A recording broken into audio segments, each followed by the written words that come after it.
নমস্কাৰ এই মুহূৰ্তত আহি পৰিছে ৰাতিপুৱাৰ কেইবাটাও গুৰুত্বপূৰ্ণ খবৰ আজি 25 মাৰ্চ অসমৰ লগতে ভাৰতৰ বিভিন্ন প্ৰান্তৰ পৰা ৰাতিপুৱাৰ কেইবাটাও খবৰ একেলগে যুগুতোৱা হৈছে এই মুহূৰ্তত জনাই আছো ৰাতিপুৱাৰ এটা গুৰুত্বপূৰ্ণ খবৰ মাত্ৰ এবছৰৰ ভিতৰতে নিষ্পত্তি হ'ব লাগিব প্ৰাণৰ শিল্পী জুবিন গাৰ্গৰ ন্যায় প্ৰক্ৰিয়া এই মুহূৰ্তত এটা বিগ ব্ৰেকিং নিউজ প্ৰাণৰ শিল্পী গৰাকীৰ ন্যায় প্ৰক্ৰিয়া মাত্ৰ এবছৰৰ ভিতৰতে নিষ্পত্তি হ'ব লাগিব জুবিন গাৰ্গৰ ঘটনাৰ ফাষ্ট ট্ৰেক আদালতত গঠনৰ অধিসূচনা জাৰি কৰিছে চৰকাৰে এটা বিশেষ খবৰ এই মুহূৰ্তত জনোৱাৰ চেষ্টা কৰিছো এজএছ শৰ্মিলা ভূঞাক ফাষ্ট ট্ৰেক আদালতৰ ন্যায়াধীশ হিচাপে নিযুক্তি দিয়া হৈছে এবছৰৰ ভিতৰতে গোচৰটো নিষ্পত্তি কৰিবলৈ জাৰি কৰা হৈছে অধিসূচনা কেবিনেট বৈঠকৰ সিদ্ধান্তৰ পাছতে অধিসূচনা জাৰি কৰা হৈছে কেবিনেট বৈঠকৰ সিদ্ধান্তৰ পাছতে অধিসূচনা জাৰি কৰা হৈছে এতিয়াৰে পৰা ডে টু ডে চলিব প্ৰাণৰ শিল্পী জুবিন গাৰ্গৰ ঘটনাৰ ন্যায়ৰ শুনানি সমগ্ৰ ন্যায়ৰ প্ৰক্ৰিয়া গুৱাহাটী উচ্চ ন্যায়ালয়ৰ নিৰীক্ষণত থাকিব এবছৰৰ ভিতৰতে নিষ্পত্তি হ'ব লাগিব জুবিন গাৰ্গৰ ন্যায় প্ৰক্ৰিয়া পৰৱৰ্তী খবৰটো হৈছে মধ্য অসমত চেডেলি ভেদেলি এবাৰ কংগ্ৰেছ মন্ত্ৰী পীযুষ হাজৰিকাৰ নেতৃত্বত এবাৰ 5 শতাধিক কংগ্ৰেছীয়ে যোগদান কৰিছে এবাৰ বিজেপিত এই মুহূৰ্তত বিগ পলিটিকেল ডাঙৰ খবৰ মধ্য অসমত চেডেলি ভেদেলি হৈ পৰিছে কংগ্ৰেছ কিয়নো ৰকিবুল হুছেইনৰ দুৰ্গত এবাৰ শ কংগ্ৰেছীয়ে যোগদান কৰিছে বিজেপিত বিগ ব্ৰেকিং নিউজ মন্ত্ৰী পীযুষ হাজৰিকাৰ নেতৃত্বত সৰ্ববৃহৎ যোগদান বিজেপিত 5 শতাধিক জনতাই এবাৰ কংগ্ৰেছ এৰি কংগ্ৰেছ ত্যাগ কৰি পিন্ধিছে এবাৰ গেৰুৱা বসন কংগ্ৰেছৰ প্ৰাৰ্থিত্ব প্ৰত্যাশীও শ জনতাৰ লগত হল গেৰুৱা ৰাজেন গোহাঁই সন্দৰ্ভতো তীব্ৰ কটাক্ষ কৰিছে মন্ত্ৰী পীযুষ হাজৰিকাই মধ্য অসমত চেডেলি ভেদেলি হৈ পৰিছে কংগ্ৰেছ আগবাঢ়িছো পৰৱৰ্তী খবৰ এবাৰ মীৰা ঠাকুৰে কৈছে যে মই এটা ভোটত হলেও জিকিম কিন্তু জুবিন গাৰ্গৰ ন্যায়ক লৈ ৰাজনীতি কৰিছে নেকি মীৰা ঠাকুৰে প্ৰদ্যুৎ বৰদলৈ মীৰা ঠাকুৰৰ বাবে প্ৰত্যাহ্বান হ'ব নেকি এবাৰ প্ৰাক্তন কংগ্ৰেছী নেতা আৰু কংগ্ৰেছী নেতাৰ যুঁজ হ'ব নেকি দিছপুৰত প্ৰদ্যুৎ বৰদলৈক লৈ বৃহৎ মন্তব্য কৰিছে দিছপুৰ সমষ্টিৰ কংগ্ৰেছৰ প্ৰাৰ্থী এগৰাকী মীৰা ঠাকুৰে আন এটা খবৰ হৈছে সাংসদ পদ ত্যাগ কৰিছে এগৰাকী প্ৰদ্যুৎ বৰদলৈয়ে লোকসভা অধ্যক্ষ ওম বিৰলাক অৰ্পণ কৰিছে পদত্যাগ পত্ৰ নগাঁও সংসদীয় সমষ্টিত হ'ব এবাৰ উপ নিৰ্বাচন জনাইছো আন এটা ডাঙৰ খবৰ জম্মু কাশ্মীৰৰ বাৰামুলাৰ নিৰ্দলীয় সাংসদ আব্দুল ৰছিদ শ্বেখৰ ঘোষণা আমেৰিকা ইজৰাইলে কৰা আক্ৰমণত ইৰাণৰ যিখন বিদ্যালয়ৰ 164 গৰাকী ছাত্ৰীৰ মৃত্যু হৈছিল সেই স্কুলখনৰ মেৰামতিৰ বাবে মই মোৰ এমাহৰ দৰমহা দান কৰিম এই ঘোষণা কৰিছে জম্মু কাশ্মীৰৰ বাৰামুলাৰ নিৰ্দলীয় সাংসদ এইগৰাকী আব্দুল ৰছিদ শ্বেখৰে আন এটা খবৰ হৈছে ৰাজ্যত কালি নিশাৰ পৰা প্ৰচণ্ড ধুমুহা বৰষুণ দৃশ্যলৈ আপুনি ভালদৰে মন কৰক প্ৰচণ্ড ধুমুহা বৰষুণে কিদৰে উঠুৱাই নিছে এখন ই ৰিক্সা কল্পনা কৰিব নোৱাৰা এক ভয়ংকৰ ধুমুহাৰ দৃশ্য কেমেৰাত বন্দী হৈছে নামনি অসমৰ বিভিন্ন প্ৰান্তত ধুমুহাৰ কাল ৰূপ দেখিবলৈ পোৱা গৈছে এটা বিগ ব্ৰেকিং ডাঙৰ খবৰ প্ৰচণ্ড ধুমুহাই উৰুৱাই নিছে এখন ই ৰিক্সা আপুনি দৃশ্য দেখি অনুমান কৰিব পাৰিব কিদৰে প্ৰচণ্ড গতিত এবাৰ ধুমুহা বলিছে ধুমুহাৰ লগতে হৈছে প্ৰচণ্ড শিলাবৃষ্টি এই মুহূৰ্তত ৱেডাৰ আপডেট জনোৱাৰ চেষ্টা কৰিছো প্ৰচণ্ড গতিত বলিছে ধুমুহা শিলাবৃষ্টি বঙাইগাঁৱৰ বিধ্বংসী ধুমুহাৰ দৃশ্যবন্দী হৈছে কেমেৰাত প্ৰায় আধা ঘণ্টা ধৰি অহা ধুমুহাই তছ নছ কৰি পেলাইছে সকলো গুৰুত্বপূৰ্ণ খবৰ কেইবাখনো গাঁৱত চলাইছে ধ্বংসলীলা বৰপাৰা কঠালগুৰি ঘন্দল আদিকে কৰি কেইবাটাও প্ৰান্তত ধুমুহাই চলাইছে তাণ্ডৱ শ লোকৰ ঘৰ দুৱাৰ ভাঙি চুৰমাৰ কৰিছে উভালি পৰিছে প্ৰকাণ্ড প্ৰকাণ্ড গছ ৰাজ্যত বতৰে কাল ৰূপ ধাৰণ কৰিছে ৰাজ্যৰ ভিন্ন প্ৰান্তত বিচ্ছিন্ন হৈ পৰিছে বিদ্যুৎ সংযোগ আন এটা খবৰ হৈছে 2019 নিৰ্বাচনৰ পূৰ্বে লোকসভা সমষ্টিৰ পুনৰ নিৰ্ধাৰণৰ প্ৰস্তুতি কেন্দ্ৰৰ দেশত 543টা সমষ্টিৰ পৰা বৃদ্ধি হৈ হ'ব পাৰে 816টা সমষ্টি 1/3 আসন সংৰক্ষিত হ'ব মহিলাৰ বাবে অসমত লোকসভা সমষ্টি 14ৰ পৰা 21টালৈ বৃদ্ধি পোৱাৰ সম্ভাৱনা আছে পৰৱৰ্তী খবৰটো হৈছে হঠাৎ উফন্দি উঠিছে ব্ৰহ্মপুত্ৰৰ জলস্তৰ প্ৰচণ্ড দুবহাত নদীৰ বুকুত এক চাক ৰুদ্ধকৰ পৰিস্থিতি এখন ফেৰী ব্ৰহ্মপুত্ৰৰ বুকুত আবদ্ধ হৈ পৰিছে আৰু তাৰ পিছত মৰণ কাতৰ চিঞৰ এইসকল লোকৰ ৰাজ্যত ধুমুহা শিলাবৃষ্টিৰ মাজতে এক ভয়ংকৰ শিহৰণকাৰী দৃশ্য কেমেৰাত বন্দী হৈছে হঠাৎ উফন্দি উঠিছে ব্ৰহ্মপুত্ৰ আৰু তাৰ পাছতে প্ৰচণ্ড ধুমুহা শিলাবৃষ্টিত নৈৰ বুকুত আবদ্ধ হৈ পৰিছে যাত্ৰী ভৰ্তি ফেৰী নদীৰ বুকুত এক চাক ৰুদ্ধকৰ পৰিস্থিতিৰ সৃষ্টি হৈছে কিয়নো অৰ্ধ শতাধিক যাত্ৰীৰ মাজত লাগিছে হঠাৎ হোৱা দোৱা প্ৰচণ্ড গতিত বলিছে বতাহ প্ৰচণ্ড গতিত বলিছে ধুমুহা আৰু শিলাবৃষ্টি আৰু তাৰ পাছতে ফেৰীত থকা মহিলা শিশুৰ কান্দোনৰ ৰোল শুনিবলৈ পোৱা গৈছে ধুমুহা শিলাবৃষ্টিৰ প্ৰকোপত এবাৰ দিশহাৰা হৈ পৰিছে ফেৰীখন চাৰিওফালে একো মনিব নোৱাৰা এক ভয়ংকৰ পৰিস্থিতি দক্ষিণ খালমৰাত এই শিহৰণকাৰী ঘটনা সংঘটিত হৈছে কিন্তু হঠাতে তীব্ৰ গতিত আহিছে বৰদৈ জিলা আৰু তাৰ পাছতে এই ভয়ংকৰ পৰিস্থিতিৰ সৃষ্টি হৈছে আল্লাহক স্মৰণ কৰি আল্লাহৰ ওচৰত তেওঁলোকে চিঞৰি নিজৰ প্ৰাণ ৰক্ষাৰ বাবে ওপৰৱালাৰ ভগৱান আল্লাহৰ ওচৰত প্ৰাৰ্থনা কৰিছে আন এটা খবৰ হৈছে নিৰ্বাচনী প্ৰচাৰ চলাবলৈ অসমলৈ বিজেপিৰ ষ্টাৰ কেম্পেইনাৰ অহা 29 মাৰ্চ আৰু 30 মাৰ্চত আহিব বিজেপিৰ ৰাষ্ট্ৰীয় সভাপতি নীতিন নবীন 29 মাৰ্চ 2 এপ্ৰিল আৰু 7 এপ্ৰিলত আহিব কেন্দ্ৰীয় গৃহমন্ত্ৰী অমিত শ্বাহ 1, 5 আৰু 6 এপ্ৰিলত আহিব প্ৰধানমন্ত্ৰী নৰেন্দ্ৰ মোদী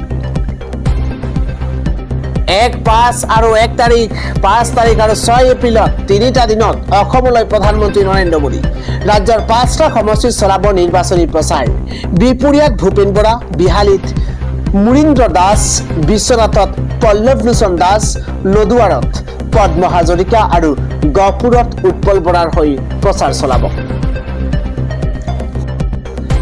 আন এটা খবৰ হৈছে খোৱাং সমষ্টিত বিজেপিত এবাৰ বৃহৎ খহনীয়া খোৱাং সমষ্টিত শক্তিশালী হৈছে অসম জাতীয় পৰিষদৰ ভেটি খোৱাং সমষ্টিৰ বিজেপি দলৰ প্ৰবীণ নেত্ৰী তথা চেপন জিলা পৰিষদৰ প্ৰাক্তন সদস্য জ্যোৎস্না কৈৰীয়ে লগতে বিজেপি দলৰ অৰ্ধশতাধিক সক্ৰিয় কৰ্মীয়ে লুৰিণজ্যোতি গগৈৰ উপস্থিতিত যোগদান কৰে অসম জাতীয় পৰিষদত পৰৱৰ্তী খবৰ গছত কঁঠাল উঠত তেল নৌ খাওঁতেই চেলবেল এইবাৰ জয়ন্ত দাসক বিজেপিলৈ আহিবলৈ 3বাৰ কৈছিলো কিন্তু এতিয়া আৰু নকওঁ দিছপুৰৰ নিৰ্দলীয় প্ৰাৰ্থী এগৰাকী জয়ন্ত দাসক কটাক্ষ দিলীপ শইকীয়াৰ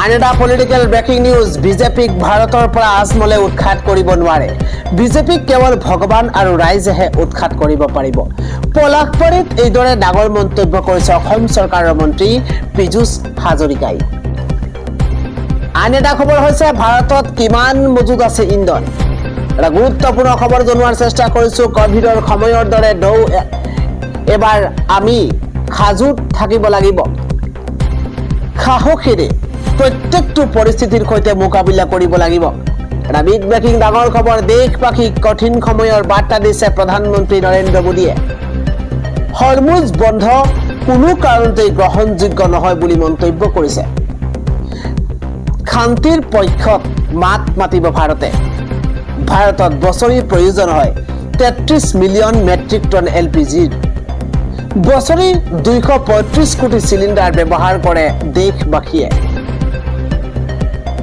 প্ৰতিদিনে প্ৰয়োজন হয় 64 লাখটা LPG চিলিণ্ডাৰৰ। মুঠ LPGৰ 88% ব্যৱহাৰ হয় ঘৰুৱা ৰন্ধনৰ, বাকী 12% ব্যৱহাৰ হয় ব্যৱসায় বাণিজ্যত। ভাৰতত প্ৰয়োজন হোৱা 60% LPGয়ে আমদানি কৰা হয়। এই 60%ৰ 90% আহে মধ্যপ্ৰাচ্যৰ পৰা। সংযুক্ত আৰব, কাটাৰ, ছৌদি আৰব, কুৱেইটৰ পৰা আহে LPG। এই LPG সৰবৰাহ হয় ইৰাণ নিয়ন্ত্ৰিত হৰমুজ প্ৰণালীৰে। যুদ্ধৰ পূৰ্বে প্ৰতিদিনে গড়ে 153খন জাহাজ চলিছিল হৰমুজেৰে। সম্প্ৰতি গড়ে 13খন জাহাজ চলিবলৈ দিয়া হৈছে হৰমুজেৰে। আন এটা খবৰ হৈছে বাতিল হ'ল বৰপেটা সমষ্টিৰ কংগ্ৰেছ প্ৰাৰ্থীৰ মনোনয়ন। বাতিল কৰা হৈছে বৰপেটা সমষ্টিৰ কংগ্ৰেছ প্ৰাৰ্থীৰ মনোনয়ন। এটা পলিটিকেল ডাঙৰ খবৰ। আনুষ্ঠানিক ঘোষণা হোৱা নাই যদিও বাতিল হৈছে মহানন্দ চৰকাৰৰ মনোনয়ন। আনুষ্ঠানিক ঘোষণা হোৱা নাই। ফৰ্ম এৰ বিসংগতিৰ বাবে বাতিল কৰা হ'ল মনোনয়ন। গুৰুত্বপূৰ্ণ খবৰ এই মুহূৰ্তত। মনোনয়ন পত্ৰৰ লগত সংলগ্ন কৰি দিয়া দলীয় টিকেট তথা ফৰ্ম এত বিসংগতি। মহানন্দ চৰকাৰে দাখিল কৰা ফৰ্ম এত নাছিল জিতেন্দ্ৰ সিঙৰ স্বাক্ষৰবিহীন প্ৰতিলিপি দাখিল কৰিছিল কংগ্ৰেছ প্ৰাৰ্থীজনে। জিতেন্দ্ৰ সিঙৰ স্বাক্ষৰযুক্ত প্ৰকৃত প্ৰতিলিপি দাখিল কৰিবলৈ নিৰ্দেশ দিছিল ৰিটাৰ্ণিং বিষয়াই। কিন্তু সেয়া দাখিলত ব্যৰ্থ হয় কংগ্ৰেছ প্ৰাৰ্থীগৰাকী। জিতেন্দ্ৰ সিঙৰ স্কেন কৰা স্বাক্ষৰ সম্বলিত ফৰ্ম এৰ জেৰক্সহে মাত্ৰ দিয়ে প্ৰাৰ্থীগৰাকীয়ে। মনোনয়ন পত্ৰ পৰীক্ষাৰ সময়ত মনোনয়ন নাকচৰ সিদ্ধান্ত লৈছে কৰ্তৃপক্ষই। অৱশ্যে মহানন্দ চৰকাৰে সময় বিচাৰি আবেদন জনোৱা চূড়ান্ত সিদ্ধান্ত বুধবাৰলৈ স্থগিত ৰখা হৈছে। আগবাঢ়িছো পৰৱৰ্তী খবৰ। কিমান সম্পত্তিৰ গৰাকী? AIUDF প্ৰধান মৌলানা বদৰুদ্দিন আজমল। এই মুহূৰ্তত ডাঙৰ প্ৰশ্ন, কিমান সম্পত্তিৰ গৰাকী হৈছে মৌলানা বদৰুদ্দিন আজমল? বদৰুদ্দিন আজমলৰ হাতত আছে 11,32,213 টকা। বদৰুদ্দিন আজমলৰ বেংকত জমা 9.73 কোটি টকা। এটা গুৰুত্বপূৰ্ণ খবৰ। পত্নী ৰিজৱান বদৰুদ্দিন আজমলৰ নামত বেংকত জমা 4.39 লাখ টকা। শ্বেয়াৰ মাৰ্কেটত বদৰুদ্দিন আজমলৰ বিনিয়োগ 10.9 কোটি টকা। শ্বেয়াৰ মাৰ্কেটত পত্নী ৰিজৱান বদৰুদ্দিন আজমলৰ বিনিয়োগ 10.7 লাখ টকা। বদৰুদ্দিন আজমলৰ অন্যান্য অস্থাৱৰ সম্পত্তি 29.8 কোটি টকা। পত্নী ৰিজৱান বদৰুদ্দিন আজমলৰ অন্যান্য অস্থাৱৰ সম্পত্তি 47.11 লাখ টকা। বদৰুদ্দিন আজমলৰ গাড়ীৰ দাম 1.57 কোটি টকা। পত্নী ৰিজৱান বদৰুদ্দিন আজমলৰ গাড়ীৰ দাম হৈছে 60 লাখ টকা। বদৰুদ্দিন আজমলৰ অলংকাৰৰ দাম 52.32 কোটি টকা। পত্নী ৰিজৱান বদৰুদ্দিন আজমলৰ অলংকাৰৰ দাম 30.82 লাখ টকা। বদৰুদ্দিন আজমলৰ কৃষিভূমিৰ দাম হৈছে 111.63 কোটি টকা। বদৰুদ্দিন আজমলৰ দিল্লী মুম্বাই ফ্লেটৰ দাম 169.91 কোটি টকা। 25.51 লাখ টকাৰে মুম্বাই ফ্লেটৰ ৰিন'ভেশ্যন। বদৰুদ্দিন আজমলৰ অনা কৃষিভূমিৰ দাম 3.65 কোটি টকা।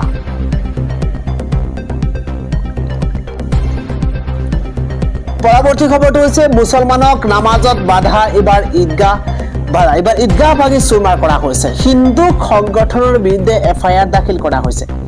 এই মুহূৰ্তৰ ডাঙৰ খবৰ। পবিত্ৰ ঈদৰ সময়তে ঈদগাহ ভাঙি চুৰমাৰ কৰা হৈছে। একাংশ হিন্দুত্ববাদী সংগঠনৰ কাৰ্যক লৈ এইবাৰ চাঞ্চল্য। এটা বিগ ব্ৰেকিং। নামাজত বাধা প্ৰদান কৰি ঈদগাহ ভাঙি চুৰমাৰ কৰা হৈছে। এটা ব্ৰেকিং নিউজ। নামাজত বাধা প্ৰদান কৰি ঈদগাহ ভাঙি চুৰমাৰ। ঈদৰ নামাজ আদায়তো বাধা দিছিল হিন্দুত্ববাদী সংগঠনে। তেলেংগানাৰ জগতিয়ালৰ ঈদগাহত এই ভয়ংকৰ ঘটনা সংঘটিত হৈছে। ঘটনাৰ 3 দিন পাছত দাখিল হৈছে FIR। ঈদগাহত সোমাই গেৰুৱা পতাকা লৈ অটপালি উদণ্ড লোকৰ ঈদ উল ফিতৰৰ আনন্দ উৎসাহত দিয়া হৈছিল বাধা অভিযুক্ত ধৰা পৰাৰ পাছতো প্ৰশাসনে একশ্যন নোলোৱাৰ অভিযোগ উত্থাপন হৈছে পবিত্ৰ ঈদৰ সময়তে ঈদগাহ ভাঙি চুৰমাৰ কৰা হৈছে জুবিন গাৰ্গৰ ফটো ব্যৱহাৰ কৰি অপপ্ৰচাৰ চলাই বিজেপিয়ে 501 নম্বৰ ৰুমৰ পৰা চলে বিজেপিৰ এই অপপ্ৰচাৰৰ নেতৃত্বত আছে জুবিন গাৰ্গৰ বন্ধু বুলি দাবী কৰা মন্ত্ৰী পবিত্ৰ মাৰ্ঘেৰিটা বিস্ফোৰক অভিযোগ উত্থাপন কৰিছে এগৰাকী এজেপি নেতা চিত্তৰঞ্জন বসুমতাৰীয়ে আন এটা খবৰ বিজেপিৰ প্ৰাৰ্থীৰ বিৰুদ্ধে ভয়ংকৰ অভিযোগ উত্থাপন হৈছে বাতিল হ'ব নেকি কুশল দুৱৰীৰ মনোনয়ন এটা ব্ৰেকিং নিউজ পলিটিকেল ডাঙৰ খবৰ বাতিল হ'ব পাৰে শিৱসাগৰৰ বিজেপি প্ৰাৰ্থী কুশল দুৱৰীৰ প্ৰাৰ্থিত্ব বিজেপিৰ প্ৰাৰ্থী কুশল দুৱৰীৰ বিৰুদ্ধে ভয়ংকৰ অভিযোগ উত্থাপন হৈছে এবাৰ মনোনয়ন পত্ৰৰ সৈতে দিয়া শপতনামাত ভুল তথ্য দিয়াৰ অভিযোগ উত্থাপন হৈছে কুশল দুৱৰীৰ শপতনামাৰ গোচৰৰ তথ্যত মিছা মতাৰ অভিযোগ উত্থাপন হৈছে 130/2010 নম্বৰৰ গোচৰত দোষী প্ৰমাণিত হৈছিল কুশল দুৱৰী তথ্য গোপনে ৰাখি শপতনামা দাখিলে অভিযোগ দুৱৰীৰ বিৰুদ্ধে মনোনয়ন পৰীক্ষাত অন্তত এই অভিযোগ ৰাইজৰ দলৰ আন এটা খবৰ হৈছে জালুকবাৰীত হিমন্ত বিশ্ব শৰ্মাক প্ৰত্যাহ্বান জনোৱা কংগ্ৰেছ প্ৰাৰ্থী বিদিশা নেওগৰ মনোনয়ন বাতিল ভাৰতৰ নিৰ্বাচন আয়োগৰ তথ্য অনুসৰি মুখ্যমন্ত্ৰী ডক্টৰ হিমন্ত বিশ্ব শৰ্মাই প্ৰতিদ্বন্দ্বিতা কৰা গুৰুত্বপূৰ্ণ জালুকবাৰী বিধানসভা সমষ্টিৰ কংগ্ৰেছ প্ৰাৰ্থীৰ প্ৰথমখন মনোনয়ন 24 মাৰ্চত পৰীক্ষণৰ সময়ত নাকচ কৰা হৈছে তথ্য অনুসৰি জালুকবাৰীৰ পৰা কংগ্ৰেছৰ প্ৰাৰ্থী বিদিশা নেওগৰ মনোনয়ন নাকচ তিনিখন কংগ্ৰেছৰ মনোনয়নৰ ভিতৰত অন্যতম আন নাকচ হোৱা প্ৰাৰ্থীসকলৰ ভিতৰত আছে ঢকুৱাখনাৰ আনন্দ নৰ আৰু হাফলঙৰ পৰা নিৰ্মল লাংটাচা বৰ্তমানলৈকে চলি থকা পৰীক্ষণ প্ৰক্ৰিয়াৰ সময়ত মুঠ 18খন মনোনয়ন পত্ৰ নাকচ কৰা হৈছে ইয়াৰ বিপৰীতে শেহতীয়াকৈ কংগ্ৰেছত যোগদান কৰা হাফলঙৰ নন্দিতা গাৰ্লুচাৰ মনোনয়ন গ্ৰহণ কৰা হৈছে